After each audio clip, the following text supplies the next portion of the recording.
Item number 1, माननीय वित्त मंत्री श्रीमती निर्मला सीतारमन जी।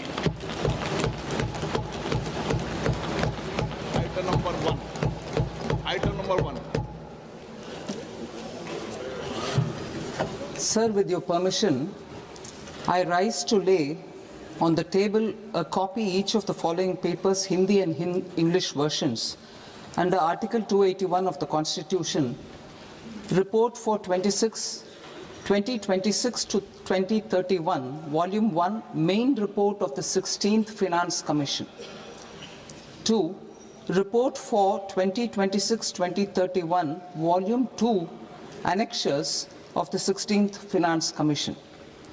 Number 3, explanatory memorandum as to the action taken on the recommendations contained in the above report.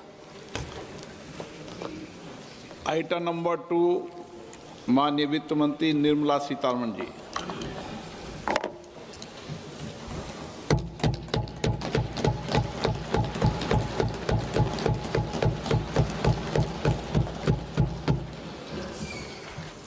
Honorable Speaker, sir, on the sacred occasion of Magh Purnima and the birth anniversary of Guru Ravidas, I present the budget for the year 2026-2027. Since we assumed office 12 years ago, India's economic trajectory has been marked by stability, fiscal discipline, sustained growth, and moderate inflation.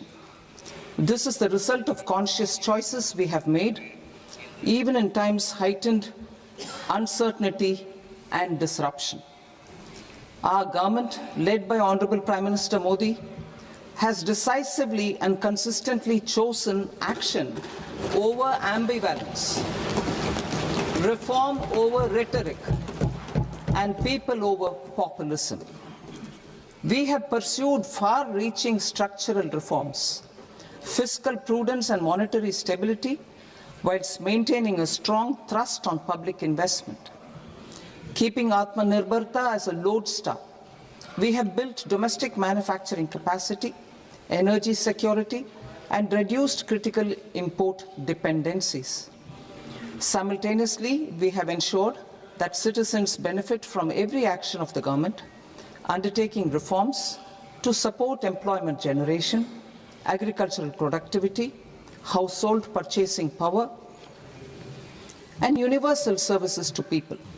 These measures have delivered a high growth rate of around 7% and helped us make substantial strides in poverty reduction and improvement in the lives of our people.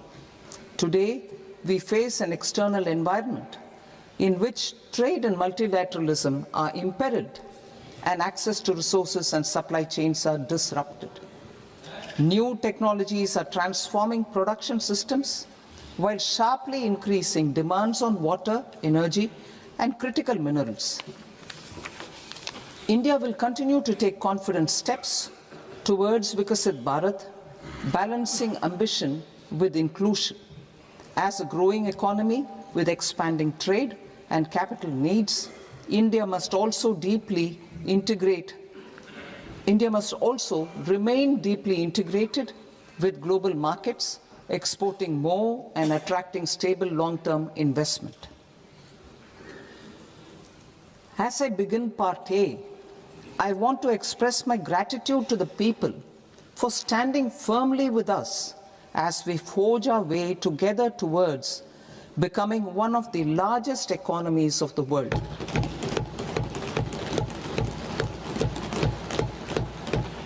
Our aim is to transform aspiration into achievement and potential into performance as we ensure that the dividends of growth reach every farmer, the scheduled caste, the scheduled tribes, the nomads, the youth, the poor, and the women. In Vikasit Bharat Young Leaders Dialogue 2026, several innovative ideas were shared with our Prime Minister, which have inspired many of the proposals, making this a unique Yuva Shakti-driven budget. Our government's sankalp is to focus on our poor, underprivileged, and the disadvantaged. To deliver on this sankalp, and given that this is the first budget prepared in Kartavya Bhavan, we are inspired by three Kartavya. Our first Kartavya is to accelerate and sustain economic growth by enhancing productivity and competitiveness and building resilience to volatile global dynamics. Our second Kartavya is to fulfill aspirations of our people and build their capacity, making them strong partners in India's path to prosperity. Our third Kartavya, aligned with our vision of Sabka Saath, Sabka Vikas, is to ensure that every family, community, region, and sector has access to resources, amenities, and opportunities for meaningful participation. This threefold approach requires a supportive ecosystem. The first requirement is to sustain the momentum of structural reforms, continuous, adaptive, and forward-looking. Second, a robust and resilient financial sector is central to mobilizing savings, allocating capital efficiently, and managing risks. Third, cutting-edge technologies, including AI applications, can serve us as force multipliers for better governance. Reform Express. Our government has undertaken comprehensive reforms towards creating employment, boosting productivity, and accelerating growth. After the Prime Minister's announcement on Independence Day in 2025, over 350 reforms have been rolled out. This includes GST simplification, notification of labor codes, and rationalization of mandatory quality control orders. High-level committees have been formed, and in parallel, the central government is working with the state governments on deregulation and reducing compliance requirements. The Reform Express is well on its way and will maintain its momentum to help us fulfill our Kartavya. I now move to specific proposals. Under our first Kartavya, to accelerate and sustain economic growth, I propose interventions in 6 areas. 1. Scaling up manufacturing in 7 strategic and frontier sectors. 2. Rejuvenating legacy industrial sectors. 3. Creating champion MSMEs. 4. Delivering a powerful push for infrastructure. 5. Ensuring long-term security and stability. And 6. Developing city economic regions. Scaling up of manufacturing in 7 strategic and frontier sectors. Biopharma Shakti, meaning biopharma strategy for health advancement through knowledge, technology, and innovation. India's disease burden is observed to be shifting towards non-communicable diseases like diabetes, cancer, and autoimmune disorders. Biologic medicines are key to longevity and quality of life at affordable costs.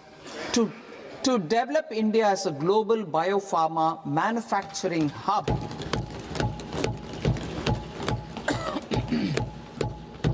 I propose the Biopharma Shakti with an outlay of 10,000 crores over the next 5 years. This will build the ecosystem for domestic production of biologics and biosimilars. The strategy will include a biopharma-focused network with 3 new national institutes of pharmaceutical education and research, popularly known as NIPERS, and upgrading 7 existing ones. It will also create a network of 1,000 accredited India clinical trials sites.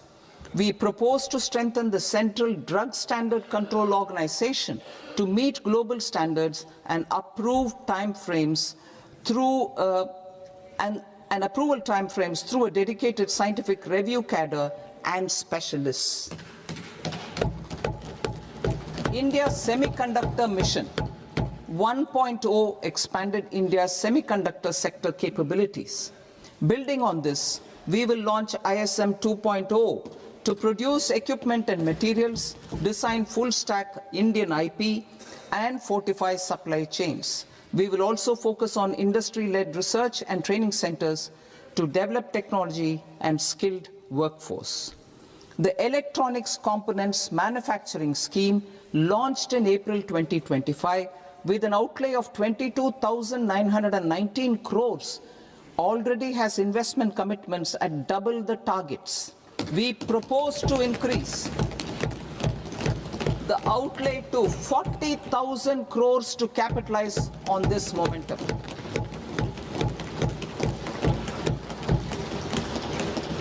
A scheme for rare earth permanent magnets was launched in 2025 November. We now propose to support the mineral-rich states of Odisha, Kerala, Andhra Pradesh and Tamil Nadu to establish dedicated rare earth corridors to promote mining, processing, research and manufacturing. To enhance domestic chemical production and reduce import dependency, we will launch a scheme to support states in establishing 3 dedicated chemical parks through challenge route on a cluster-based plug-and-play model. Strong capital goods.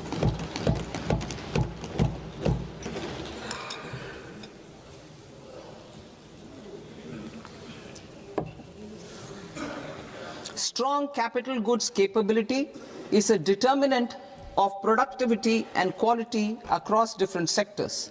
Towards building this capacity, I propose the following. High-tech tool rooms will be established by central public sector enterprises at 2 locations as digitally enabled automated service bureaus that locally design, test and manufacture high-precision components at scale and at lower cost. 2. A scheme for enhancement of construction and infrastructure equipments will be introduced to strengthen domestic manufacturing of high-value and technologically advanced CIE. This can range from lifts in a multi-storied apartment or firefighting equipment in multiplexes, large or small, and to tunnel boring equipments for building metros and high-altitude roads. I also propose a scheme for container manufacturing to create a globally competitive container manufacturing ecosystem with a budgetary allocation of 10,000 crores over a 5-year period. For the labor-intensive textile sector, I propose an integrated program with 5 subparts. 1. The National Fiber Scheme for self-reliance in natural fibers, such as silk, wool and jute, man-made fibers, and new-age fibers. Textile expansion and employment scheme to modernize traditional clusters with capital support for machinery, technology upgradation, and common testing and certification centers. 3. The National Handloom and Handicraft Program to integrate and strengthen existing schemes and ensure targeted support for weavers and artisans. Tex Eco Initiative to promote globally competitive and sustainable textiles and apparels. Samarth 2.0 to modernize the upgrade the textile skilling ecosystem through collaboration with industry and academic institutions. Further, I propose to set up mega textile parks in challenge mode. They can also focus on bringing value addition to technical textiles. I propose to launch the Mahatma Gandhi Gram Swaraj initiative to strengthen khadi, handloom and handicrafts.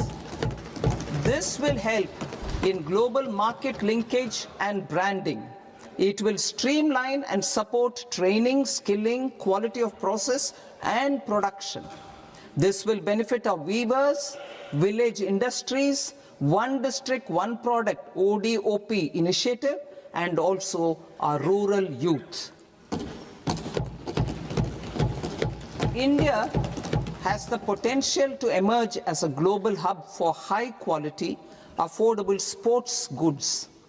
I propose a dedicated initiative for sports goods that will promote manufacturing, research, and innovation in equipment design as well as material sciences.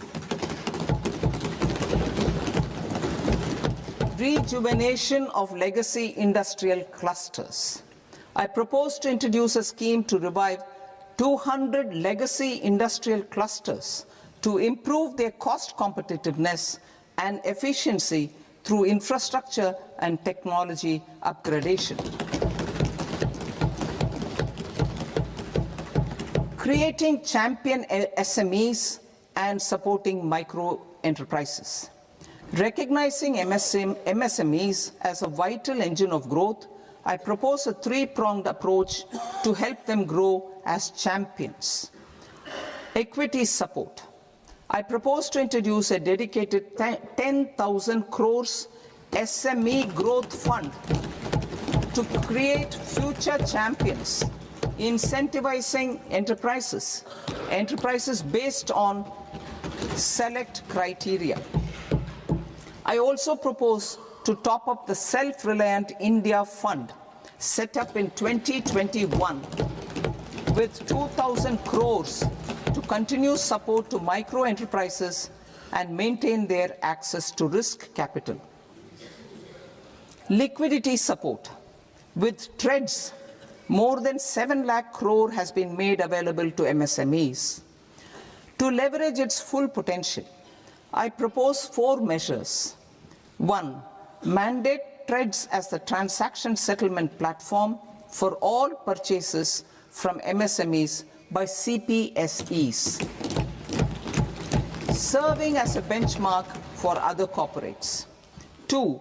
Introduce a credit guarantee support mechanism through CGTMSE for invoice discounting on TREDS platform. 3. Link GEM with TREDS for sharing information with financiers about government purchases from MSMEs, encouraging cheaper and quicker financing. 4.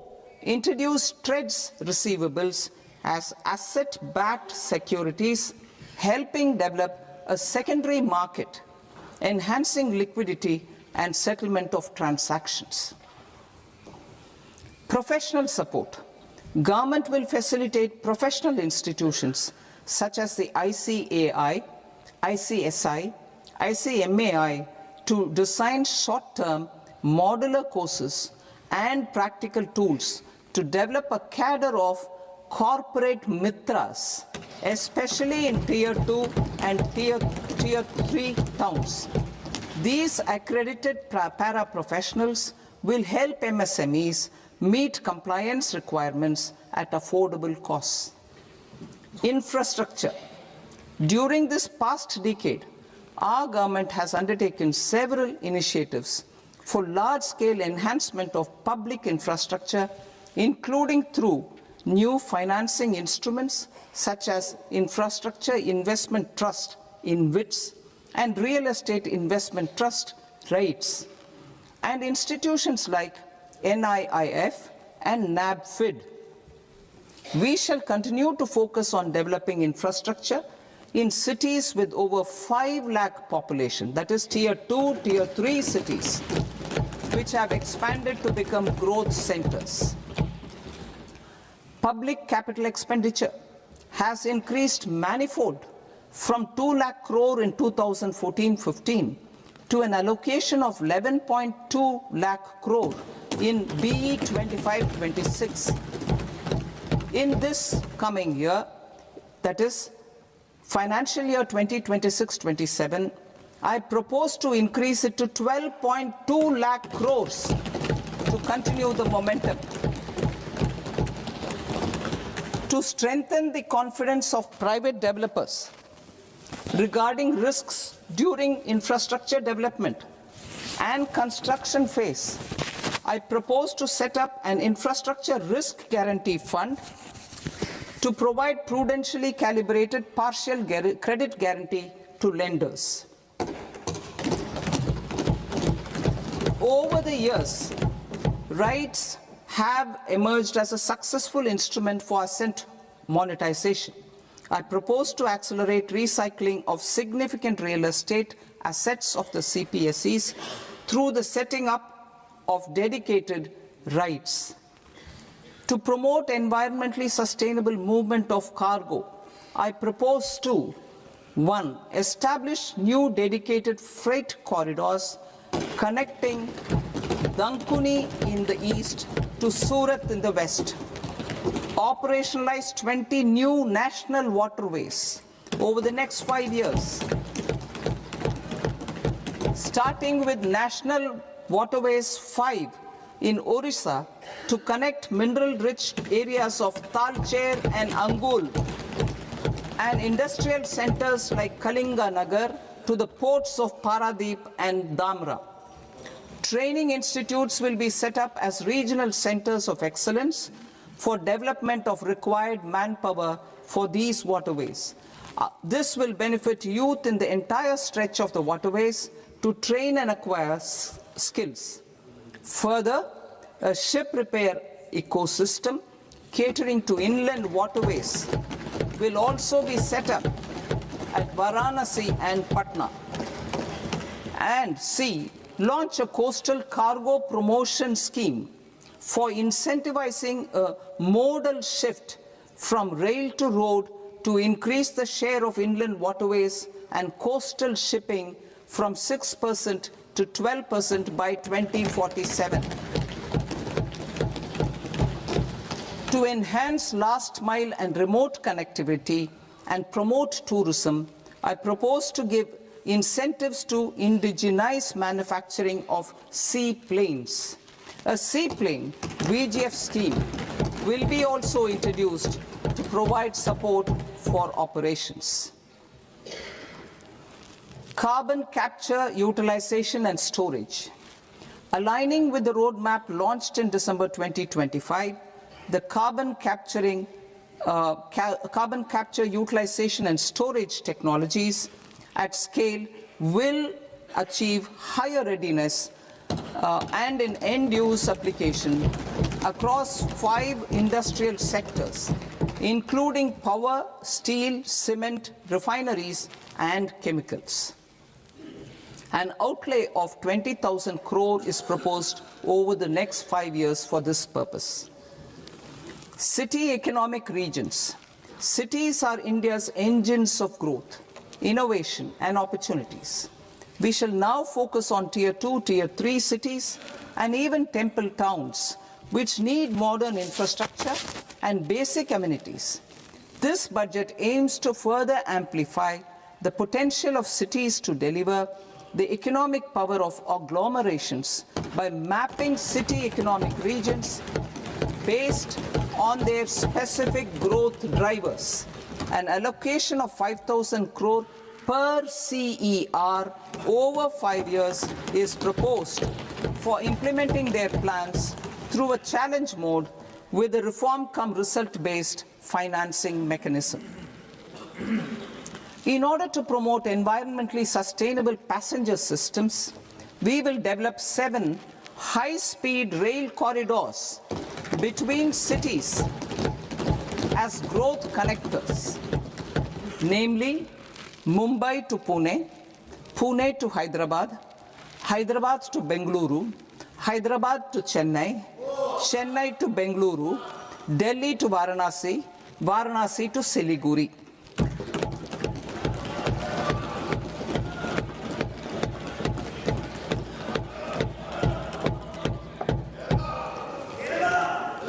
Financial sector. The Indian banking sector today is characterized by strong balance sheet, historic highs in profitability, improved asset quality, and coverage exceeding 98% of villages in the country. At this juncture, we are well placed to futuristically evaluate the measures needed to continue on the path of reform-led growth of this sector. I propose setting up a high-level committee on banking for Vikasit Bharat. High-level committee on banking for Vikasit Bharat to comprehensively review the sector and align it with India's next phase of growth, while safeguarding financial stability, inclusion, and consumer protection. The vision for NBFCs for Vikasit Bharat has been outlined with clear targets for credit disbursement and technology adoption in order to achieve scale and improve efficiency in the public sector NBFCs. As a first step, it is proposed to restructure the Power Finance Corporation and Rural Electrification Corporation. I propose a comprehensive review of the foreign exchange management non-debt instruments rules to create a more contemporary, user-friendly framework for foreign investments consistent with India's evolving economic priorities. Corporate bond market. I propose to introduce a market-making framework with suitable access to funds and derivatives on corporate bond indices. I also propose to introduce total return swaps on corporate bonds. Municipal bonds. To encourage the issuance of municipal bonds of higher value by larger cities, I propose an incentive of 100 crore rupees for a single bond issuance. 100 crore rupees for a single bond issuance of more than 1,000 crore. The current scheme under Amrit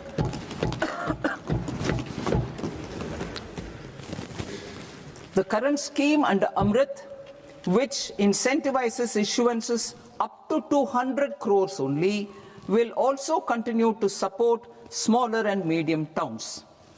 That will also continue to support the smaller and medium towns. Ease of doing business. Individual persons resident outside India, PROI, will be permitted to invest in equity instruments of listed Indian companies through the Portfolio Investment Scheme. It is also proposed to increase the investment limit for an individual PROI under the scheme from 5% to 10%, with an overall investment limit for all individual PROIs to 24% from the current 10%. Emerging technologies including AI. 21st century is technology driven. Adoption of technology is for the benefit of all people. Farmers in the field, women in STEM, youth keen to upskill, and Divyangjan to access newer opportunities. The government has taken several steps to support new technologies through AI Mission, National Quantum Mission, Anusandhan National Research Fund, and Research and Development and Innovation Fund. Our second kartavya is to fulfill aspirations and build capacities. Close to 25 crore individuals have come out of multi-dimensional poverty through a decade of our government's sustained and reform-oriented efforts.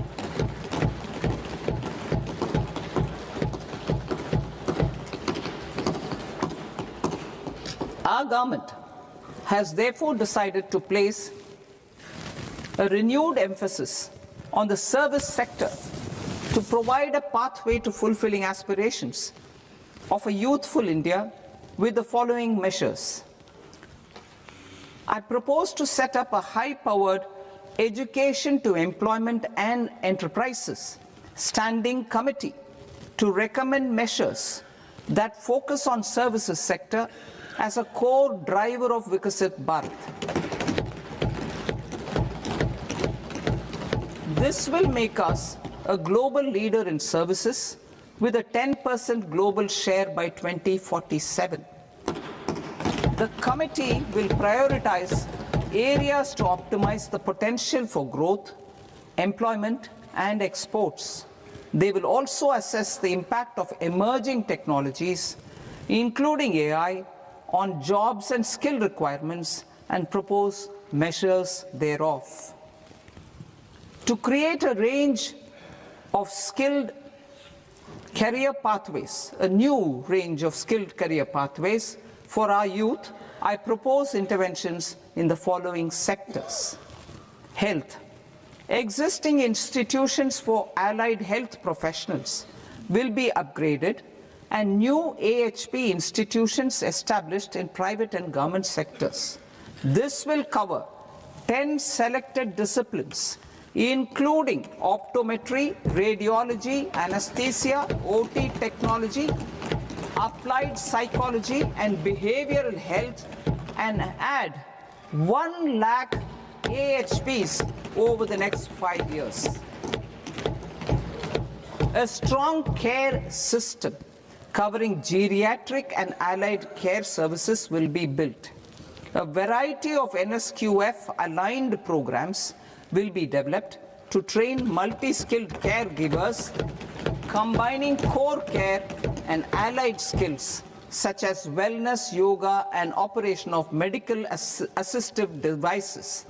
In the coming year, 1.5 lakh caregivers will be trained.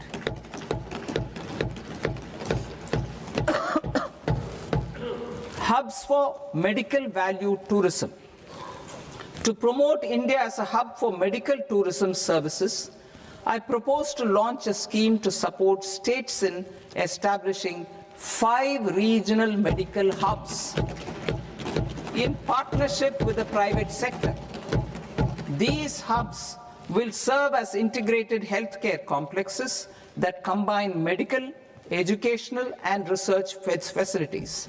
They will have Ayush centers, medical value tourism facilitation centers, and infrastructure for diagnostics, post-care, and rehabilitation. These hubs will provide diverse opportunities, job opportunities for health professionals, including doctors and AHPs.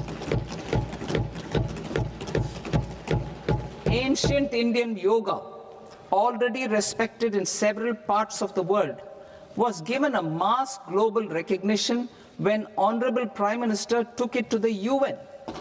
Post-COVID, Ayurveda gained a similar global acceptance and recognition. Exporting quality Ayurveda products helps farmers who grow the herbs and youth who process the products. To meet growing global demand, a few more steps are being taken. I propose to 1. Set up 3 new All India Institutes of Ayurveda. 2. Upgrade Ayush pharmacies and drug testing labs for higher standards of certification ecosystem and make available more skilled personnel. 3. Upgrade the WHO Global Traditional Medicine Center in Jamnagar to bolster evidence-based research, training, and awareness for traditional medicine. Animal husbandry. Livestock contributes to close to 16% of farm income, including of poor and marginal households. To scale up availability of veterinary professionals by more than 20,000, I propose to roll out a loan-linked capital subsidy support scheme for establishment of veterinary and para-veterinary colleges, veterinary hospitals, diagnostic laboratories, and breeding facilities in private sector. Collaboration between Indian and foreign institutions will also be facilitated. Orange economy. India's animation, visual effects, gaming and comics sector, AVGC sector, is a growing industry projected to require 2 million professionals by 2030. I propose to support the Indian Institute of Creative Technologies, Mumbai, in setting up AVGC content creator labs in 15,000 secondary schools all over the country and 500 colleges. The Indian design industry is expanding rapidly, and yet there is a shortage of Indian designers. I propose to establish, through challenge route, a new National Institute of Design to boost design education and development in the eastern region of India. Education. Our government will support states through challenge route in creating 5 university townships in the vicinity of major industrial and logistics corridors. These planned academic zones will host multiple universities, colleges and research institutions, skill centers and residential complexes. In higher education, STEM institutions, prolonged hours of study and laboratory work pose some challenges for girl students. Through VGF, Viability Gap Funding and capital support, one girls' hostel will be established in every district.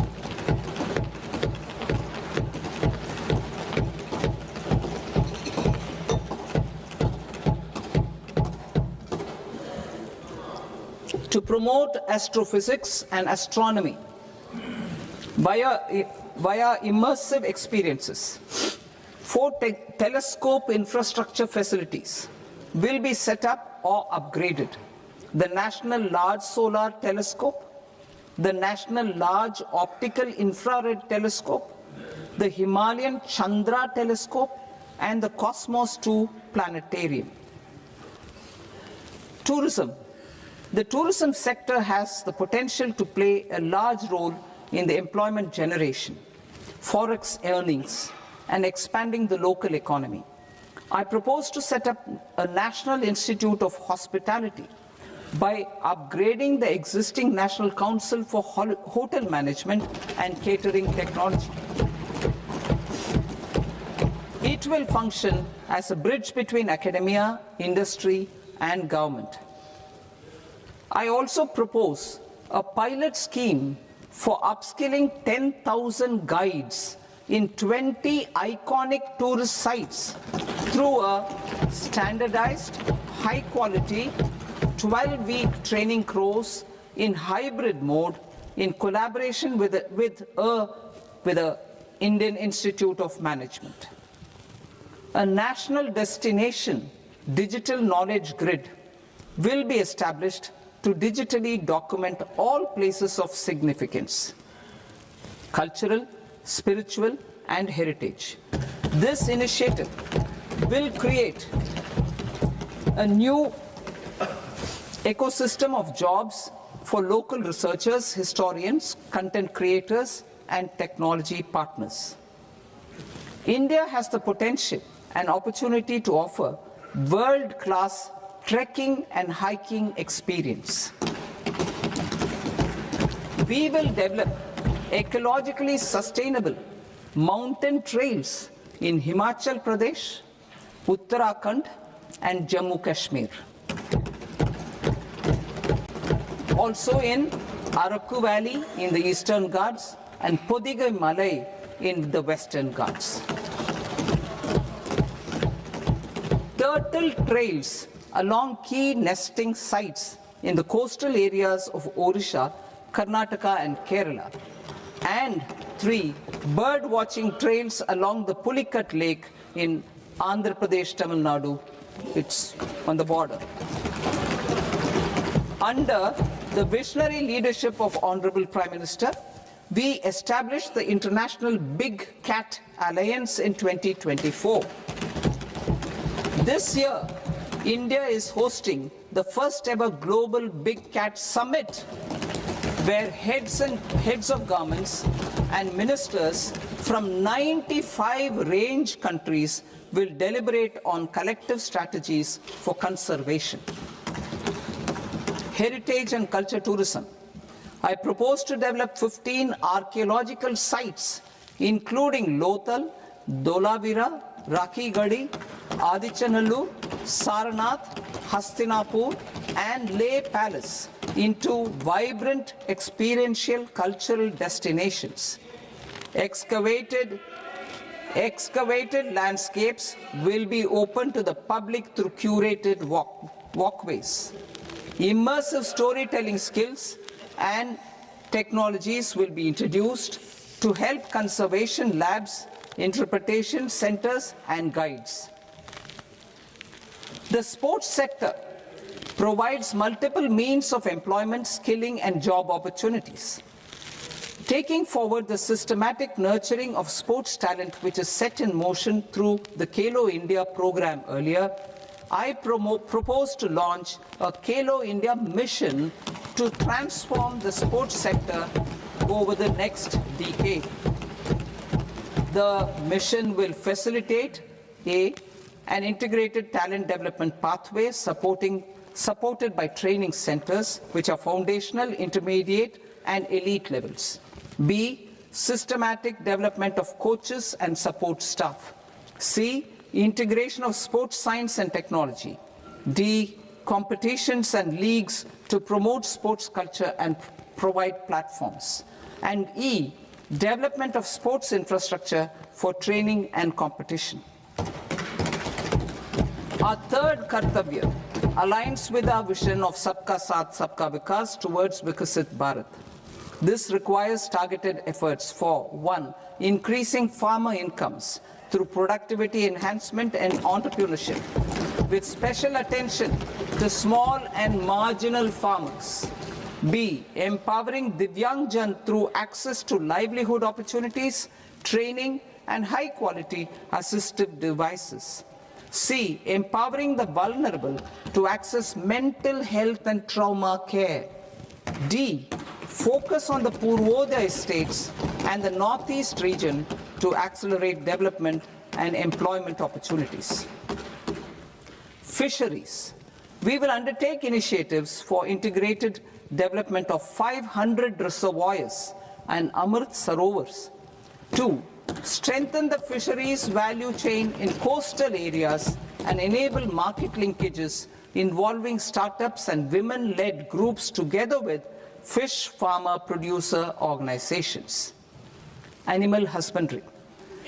To provide quality employment opportunities in rural and peri-urban areas, we will support the animal husbandry sector in entrepreneurship development through A, credit-linked subsidy program, B, scaling up and modernization of livestock enterprises, C, enhanced creation of livestock, dairy, and poultry enhanced creation of livestock, dairy, and poultry-focused integrated value chains, and D, encourage creation of livestock farmer-producer organizations. High-value agriculture. To diversify farm outputs, increase productivity, enhance farmers' incomes, and create new employment opportunities, we will support high-value crops such as coconut, sandalwood, cocoa, cashew in the coastal areas, agar trees in northeast, and nuts such as almonds, walnuts, and pine nuts in our hilly regions. All of them will be supported. India is the world's largest producer of coconuts. About 30 million people including nearly 10 million farmers, depend on coconuts for their livelihood. To further enhance competitiveness in coconut production, I propose a coconut promotion scheme to increase production and enhance productivity through various interventions, including replacing and non-productive trees with new saplings or plants or varieties in major coconut growing states. A dedicated program is proposed for Indian cashew and cocoa to make India self-reliant in raw cashew and coconut production and processing, enhance export competitiveness, and transform Indian cashew and Indian cocoa into premium global brands by 2030. Sandalwood. Sandalwood is closely linked to India's social and cultural heritage.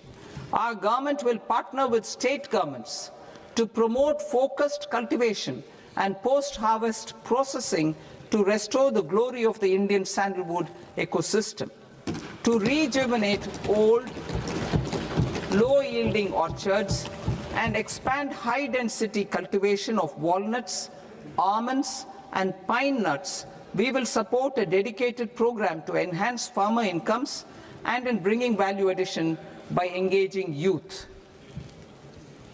Bharat Vistar, that is virtually integrated system to access agricultural resources. I propose to launch Bharat Vistar, a multilingual AI tool that shall integrate the AgriStack portals and the ICAR package on agricultural practices with AI systems. This will enhance farm productivity, enable better decisions for farmers, and reduce risk by providing customized advisory support. She Marts for rural women-led enterprises. Building on the success of Lakpati Didi program, I propose to help women take the next step from credit-linked livelihoods to being owners of enterprises. Self-help entrepreneur, She Marts will be set up as community-owned retail outlets within the cluster-level federations through enhanced and innovative financing instruments. Empowering Divyangjan. Divyangjan Kaushal Yojana. Information technology, AVGC sectors, hospitality and food and beverages sectors often offer task-oriented and process-driven roles which are suitable for Divyangjan. We will ensure dignified livelihood opportunities through industry-relevant and customized training specific to each Divyangjan group. Divyang Sahara Yojana. Timely access to high-quality assistive devices for all eligible Divyangjan is a fundamental need. I propose to 1. Support the Artificial Limbs Manufacturing Corporation of India, ALIMCO, to set up and to scale up production of assistive devices, invest in R&D and AI integration, strengthen PM Divyasha Kendras, and support setting up of assistive technology marts as modern retail style centers where Divyangjan and senior citizens can see, try and purchase assistive products. Reaffirming our commitment to mental health and trauma care. There are no national institutes for mental health care in North India. We will therefore set up a NIMHANS 2 and also upgrade national mental health institutes in Ranchi and in Tezpur as regional apex institutions. Emergencies expose families, particularly the poor and vulnerable, to unexpected expenditure. We will strengthen and increase these capacities by 50%, in district hospitals by establishing emergency and trauma care centers. Focus on Purvodaya states and northeastern regions. Purvodaya, I propose the development of an integrated East Coast industrial corridor with a well-connected node at Durgapur, creation of 5 tourism destinations in 5 Purvodaya states, and the provision of 4,000 e-buses. Buddhist sites in northeastern region. The northeastern region is a civilizational confluence of Theravada and Mahayana or Vajrayana traditions. I propose to launch a scheme for development of Buddhist circuits in Arunachal Pradesh, Sikkim, Assam, Manipur, Mizoram, and Tripura. The scheme will cover preservation of temples and monasteries, pilgrimage interpretation centers, connectivity, and pilgrim amenities. 16th Finance Commission. On 17th November 2025, the 16th Finance Commission submitted its report to the President. As mandated under Article 281 of the Constitution, the government is to lay the report along with the explanatory memorandum on the action taken report on the recommendations of the Commission in Parliament, which, Sir, Honourable Speaker, you've allowed me to do at the commencement of this session. The government has accepted the recommendation of the Commission to retain the vertical share of devolution at 41%. As recommended by the Commission, I have provided 1.4 lakh crores of rupees to the states for the year 2026-2027 as Finance Commission grants. These include rural and urban local body and disaster management grants. Fiscal consolidation. Government has been delivering on our fiscal commitments consistently without compromising on social needs. To strive towards accepted standards of fiscal management in Budget 25-26, I had indicated that the central government would target reaching a debt to GDP ratio of 50 plus or minus 1% by 2030-31. In line with this, the debt to GDP ratio is estimated to be 55.6% of GDP in BE 26-27, compared to 56.1% of GDP in RE 25-26. A declining debt to GDP ratio will gradually free up resources for priority sector lending and expenditure by reducing the outgo on interest payments. One of the main operational instruments for debt targeting is the fiscal deficit. I am happy to inform this august House that I fulfilled my commitment made in 2021-2022 to reduce fiscal deficit below 4.5% of GDP by 25-26. In RE 25-26, the fiscal deficit has been estimated at par with BE of 2025-26 at 4.4% of GDP. In line with the new fiscal prudence path of debt consolidation, the fiscal deficit in BE 26-27 is estimated to be 4.3% of the GDP.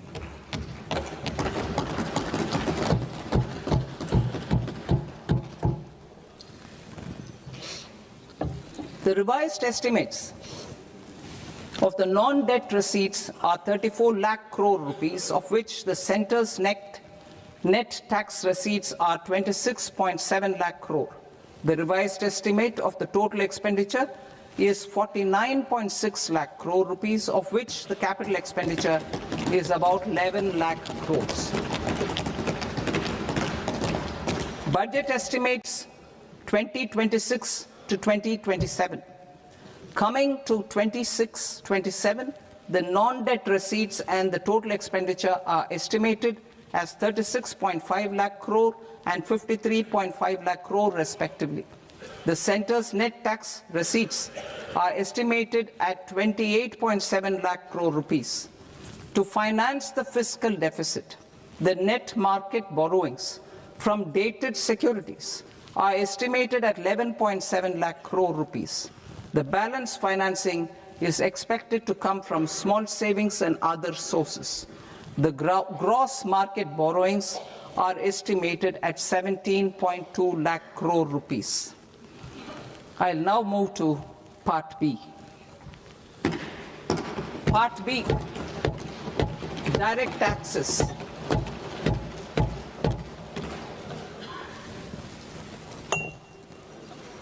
Honorable Speaker, sir, I now present my proposals on direct taxes. New Income Tax Act. In July 2024, I announced a comprehensive review of the Income Tax Act 1961. This was completed in a record time, and the Income Tax Act 2025 will come into effect from 1st April 2026. The simplified income tax rules and forms will be notified shortly, giving adequate time to taxpayers to acquaint themselves with its requirements. The forms have been redesigned such that ordinary citizens can comply without difficulty. Ease of living. I propose that any interest awarded by the Motor Accident Claims Tribunal to a natural person will be exempt from income tax, and any TDS on this account will be done away with.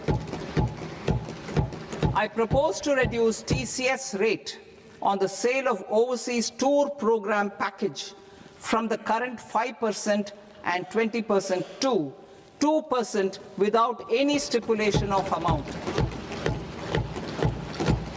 I propose to reduce TCS rate for pursuing education and for medical purposes under the Liberalized Remittance Scheme, popularly known as LRS, from 5% to 2%.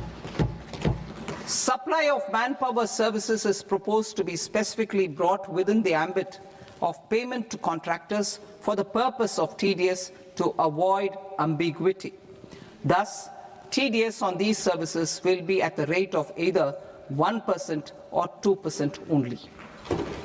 I propose a scheme for small taxpayers, wherein a rule-based automated process will enable obtaining a lower or nil deduction certificate instead of filing an application with the assessing officer. For the ease of taxpayer holding securities in multiple companies, I propose to enable depositories to accept Form 15G or Form 15H from the investor and provide it directly to various relevant companies. I propose to extend time available for revising returns from 31st December to up to 31st March with the payment of a nominal fee. I also propose to stagger the timeline for filing of tax returns. Individuals with ITR 1 and ITR 2 returns will continue to file till 31st July, and non-audit business cases or trusts are proposed to be allowed time till 31st August. TDS on sale of immovable property by a non-resident is proposed to be deducted and deposited through resident buyers and his or her PAN-based challan instead of requiring a TAN, which is a temporary accounting number. To address practical issues of small taxpayers like students, young professionals, tech employees, relocated NRIs, and such others, I propose to introduce a one-time 6-month foreign asset disclosure scheme for these taxpayers to disclose income or assets below a certain size.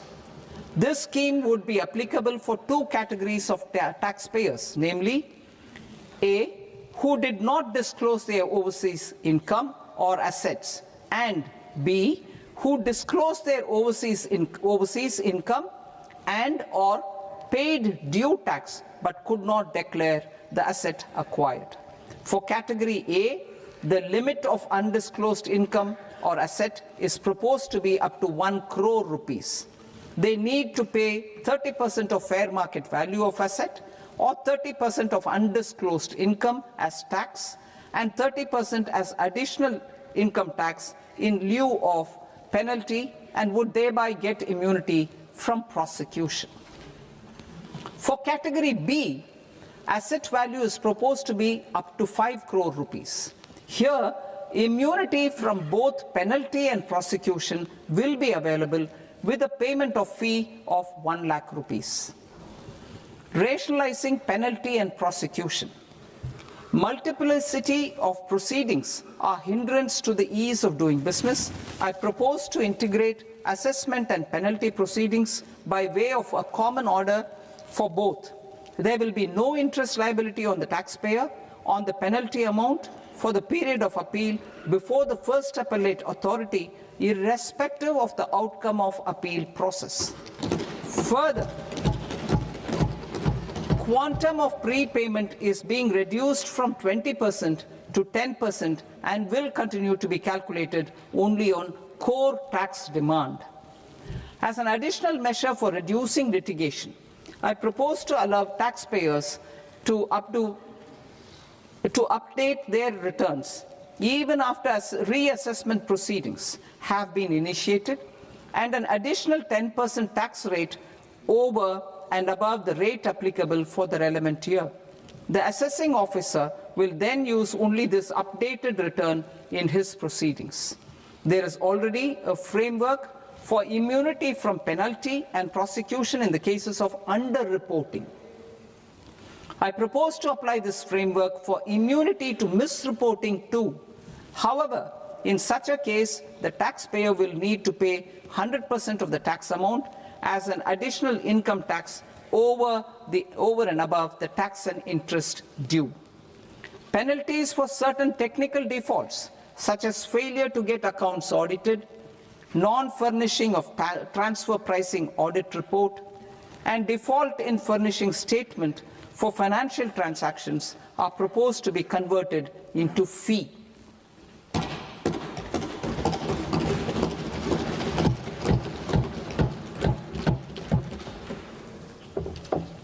I propose to rationalize prosecution framework under Income Tax Act while maintaining a careful balance for deterrence in some serious offence. Non-production of books of account and documents and requirement of TDS payment where payment is made in kind are being decriminalized. Further, minor offences will attract fine only. The remaining prosecutions will be graded commensurate with the quantum of offence. They will entail only simple imprisonment with maximum imprisonment reduced to 2 years and power to courts to convert even those into fines. There is no penalty. There is no penalty presently for non-disclosure of non-immovable foreign assets with aggregate value less than 20 lakh rupees. I propose to also provide them with immunity from prosecution with retrospective effect from 1/10/2024.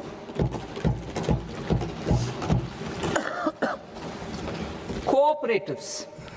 Deduction is already allowed to a primary cooperative society engaged in supplying milk, oilseeds, fruits or vegetables raised or grown by its members. I propose to extend this deduction to also include supply of cattle feed and cotton seed produced by its members. I propose to allow inter-cooperative society dividend income as deduction under the new tax regime to the extent it is further distributed to its members. I further propose to allow exemption for a period of 3 years to dividend income received by a notified national cooperative federation on their investments made in companies up to 31/1/2026. This exemption would be allowed only for dividends further distributed to its member cooperatives. Supporting IT sector as India's growth engine. India is a global leader in software development services, IT-enabled services, knowledge process outsourcing services, and contract R&D services relating to software development. These businesses and their segments are quite interconnected with each other. All these services are proposed to be clubbed under a single category of information technology services with a common safe harbor margin of 15.5% applicable to all. The threshold for availing safe harbor for IT services is being enhanced substantially from 300 crore rupees to 2,000 crore rupees. Safe harbor for IT services shall be approved by an automated rule-driven process without any need for tax officer to examine and accept the application. Once applied by an IT services company, the same safe harbor can be continued for a period of 5 years at a stretch at its choice. For IT services companies who want to conclude advanced pricing agreement, APA, I propose to fast-track unilateral APA process for IT services and endeavor to conclude it within a period of 2 years. The period of 2 years can be extended by a further period of 6 months on taxpayers' request. I propose to extend the facility of modified returns available to the entity entering APA to its associated entities also. Attracting global business and investment. Recognizing the need to enable critical infrastructure and boost investment in data centers, I propose to provide tax holiday till 2047 to any foreign company that provides cloud services to customers globally by using data center services from India.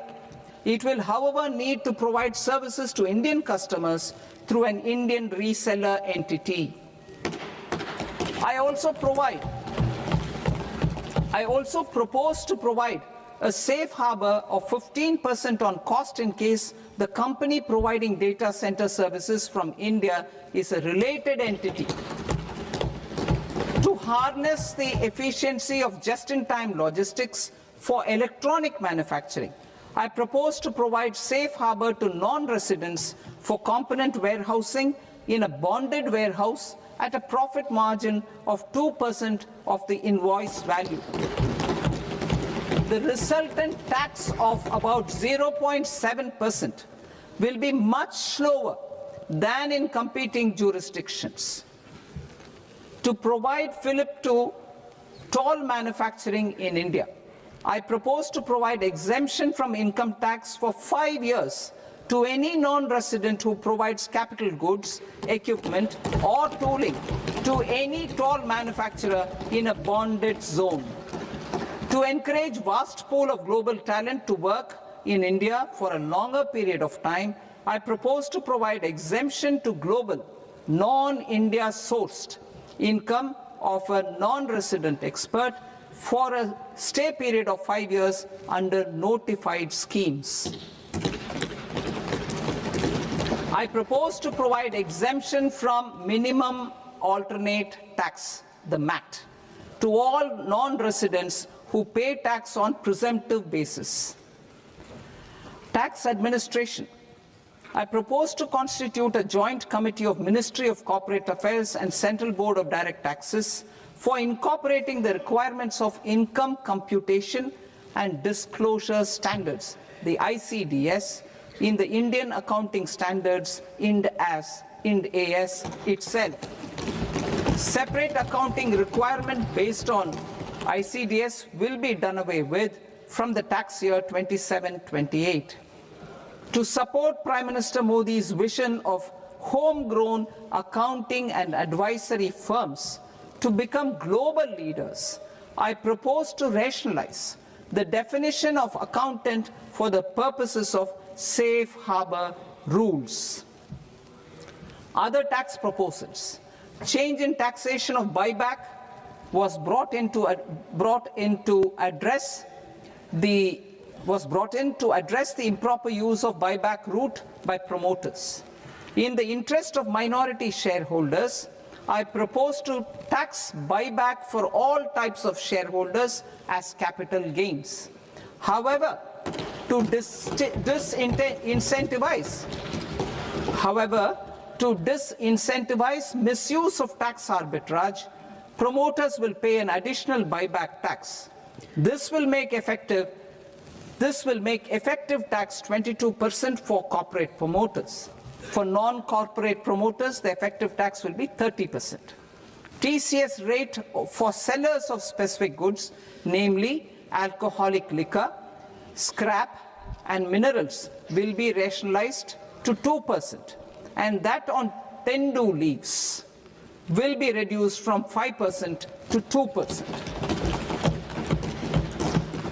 I propose to raise the STT on futures to 0.05% from the present 0.02%. STT on options premium and exercise of options are both proposed to be raised to 0.15% from the present rate of 0.1% and 0.125% respectively. We reformed the taxation landscape for corporates in 2019 by providing them a simplified regime with lower tax rate so that they could productively focus on business rather than on claim of deductions and exemptions. To encourage companies to shift to the new regime, set off of brought forward MAT credit, minimum alternate tax credit, is proposed to be allowed to companies only in the new regime. Set off using available MAT credit is proposed to be allowed to an extent of 1/4 of the tax liability in the new regime. MAT is proposed to be made final tax, so there will be no further credit accumulation from 1st April 2026. In line with this change, the rate of final tax is being reduced to 14% from the current MAT rate of 15%. The brought forward MAT credit of taxpayers accumulated till 30th March 2026 will continue to be available to them for set-off as above. Indirect taxes. I shall now take up proposals related to indirect taxes. My proposals for customs and central excise aim to further simplify the tariff structure, support domestic manufacturing, promote export competitiveness, and correct inversion in duty. To continue weeding out long-continuing customs duty exemptions, I propose to remove certain exemptions on items which are being manufactured in India or where the imports are negligible. Similarly, to further simplify the process of ascertaining the rate of duty applicable on a particular item, I propose to incorporate certain effective rates in various customs notifications to the tariff schedule itself. I shall now take up sector-specific proposals. Promotion of exports of marine, leather, and textile products. I propose to increase the limit for duty-free imports of specified inputs used for processing seafoods for export from the current 1% to 3% of FOB value of the previous year's export turnover. I also propose to allow duty-free imports of specified inputs, which is currently available for exports of leather or synthetic footwear, to exports of shoe uppers as well. I propose to extend the time period for export of final product from the existing 6 months to 1 year for exporters of leather or textile garments, leather or synthetic footwear, and other leather products. Energy transition and security.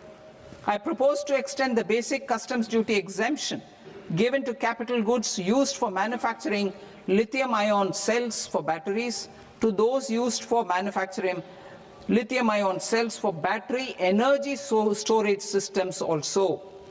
I propose to exempt basic customs duty on import of sodium antimonate for use in manufacture of solar glass. Nuclear power. I propose to extend the existing basic customs duty exemption on imports of goods required for nuclear power projects till the year 2035 and expand it for all nuclear plants irrespective of their capacity. Critical minerals. It is proposed to provide basic customs duty exemption to the import of capital goods required for the processing of critical minerals in India. Biogas blended CNG. I propose to exclude the entire value of biogas while calculating the central excise duty payable on biogas blended CNG. Civil and defense aviation. I propose to exempt basic customs duty on components and parts required for the manufacture of civilian training and other aircrafts. It is proposed to exempt basic customs duty on raw materials imported for the manufacture of parts of aircraft to be used in maintenance, repair, or overall requirements by units in the defense sector. Electronics. To deepen value addition in the consumer electronics sector, I propose to exempt basic customs duty on specified parts used in the manufacture of microwave ovens. Special economic zone. To address the concerns arising about utilization of capacity by manufacturing units in the special economic zones due to global trade disruptions, I propose as a special one-time measure to facilitate sales by eligible manufacturing units in SEZs to the domestic tariff area at concessional rates of duty. The quantity of such sales will be limited to a prescribed proportion of their exports. Necessary regulatory changes will be undertaken to operationalize the measures while ensuring level playing field for the units working in the DTA. Ease of living. To rationalize the customs duty structure for goods imported for personal use, I propose to reduce the tariff rate on all dutiable goods imported for personal use from 20% to 10%. To provide relief to patients, particularly those suffering from cancer, I propose to exempt basic customs duty on 17 drugs or medicines. I propose also to add 7 more rare diseases for the purposes of exempting import duties on personal imports of drugs, medicines, and food for special medical purposes used in their treatment. Customs process. India's role and share in the global trade is poised for a major leap in line with our ambition and journey towards Viksit Bharat. In this regard, I propose many measures for custom processes to have minimal intervention for smoother and faster movement of goods and greater certainty to the trade. Trust-based systems. I propose to enhance duty deferral period for Tier 2 and Tier 3 authorized economic operators, known as AEOs, from 15 days to 30 days. I propose to provide eligible manufacturer importers the same duty deferral facility. This should encourage them to get themselves accredited as a full-fledged Tier 3 AEO in due course. To provide greater certainty and for better business planning, I propose to extend validity period of advance ruling binding on customs from the present 3 years to 5 years. In the spirit of the whole of government approach,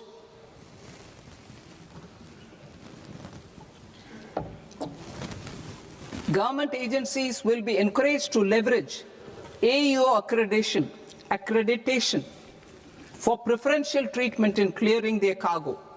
Regular importers with trusted long-standing supply chains will be recognized in the risk system so that the need for verification of their cargo every time can be minimized. Export cargo using electronic sealing. Export cargo using electronic sealing will be provided through clearance from the factory premises to the ship. For import of goods not needing any compliance, filing of bill of entry by a trusted importer and arrival of goods will automatically notify customs for completing their clearance formalities. This will enable goods to be released immediately on arrival. The customs warehouse framework will be transformed into a warehouse operator-centric system with a self-declarations, electronic tracking, and risk-based audit. These reforms will move away from the current system of officer-dependent approvals and reduce transaction delays and compliance costs. Ease of doing business. Approvals required for cargo clearance from various government agencies will be seamlessly processed through a single and interconnected digital window by the end of the financial year.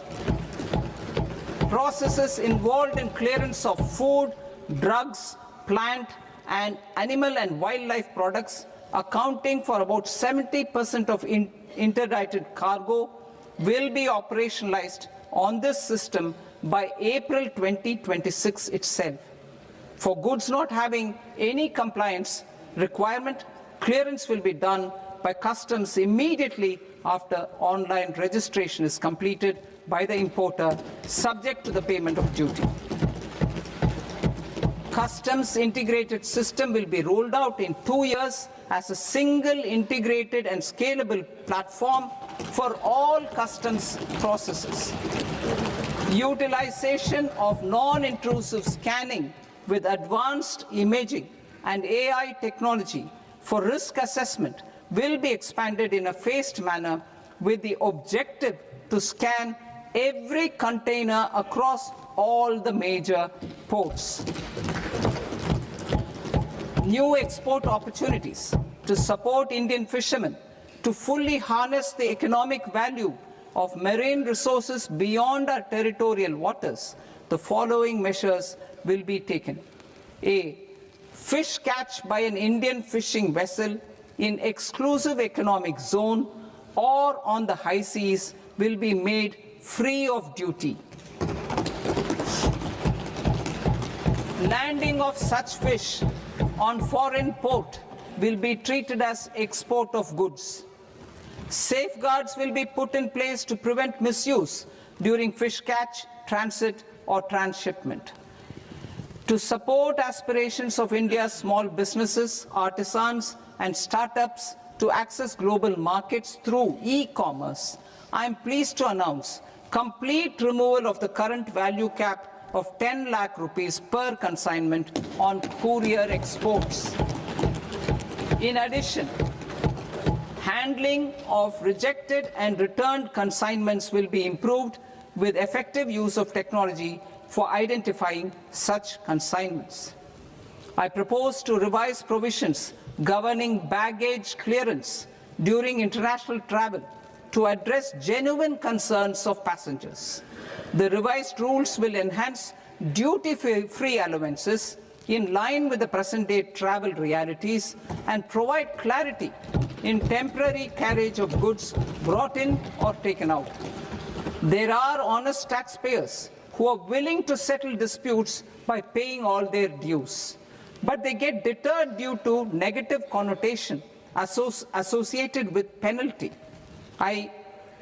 they will now be able to close cases by paying an additional amount in lieu of penalty. Honorable Speaker, sir, with this, I commend the budget to this august House. Jai Hind.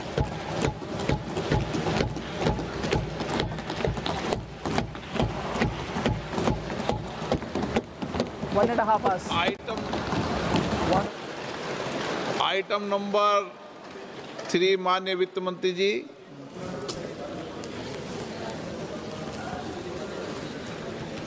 Item number 2, sir. 3। Sir, with your permission, I rise to lay on the table of the following statements under Section 3, 1 of the Fiscal Responsibility and Budget Management Act of 2003. Medium-term fiscal policy, fiscal policy strategy statement, and macroeconomic framework statement. Item number 4 माननीय वित्त मंत्री जी। Sir, with your permission, I move for leave to introduce the Finance Bill 2026. प्रश्न ये कि विधेयक को पुनर्स्थापित करने की अनुमति प्रदान की जाए। जो सदस्य इस पक्ष में हाँ गए, जो सदस्य विरोध में ना गए, मेरे विचार में निर्णय हाँ वालों के पक्ष में, हाँ वालों के पक्ष में अनुमति प्रदान की जाती है। माननीय मंत्री जी, अब विधेयक पुनर्स्थापित करें। Sir, I introduce the bill. माननीय सदस्यगण, आपको सूचित किया जाता है कि माननीय वित्त मंत्री जी के बजट भाषण की कॉपी पब्लिकेशन काउंटर पर ली जाती है। बजट भाषण और बजट से संबंधित दस्तावेज आपके मोबाइल फोन और मेंबर पोर्टल्स पर ही उपलब्ध है। सभा की कार्रवाई कल सोमवार दिनांक 2 फरवरी 2026 को प्राप्त 11 बजे तक के लिए स्थगित की जाती है।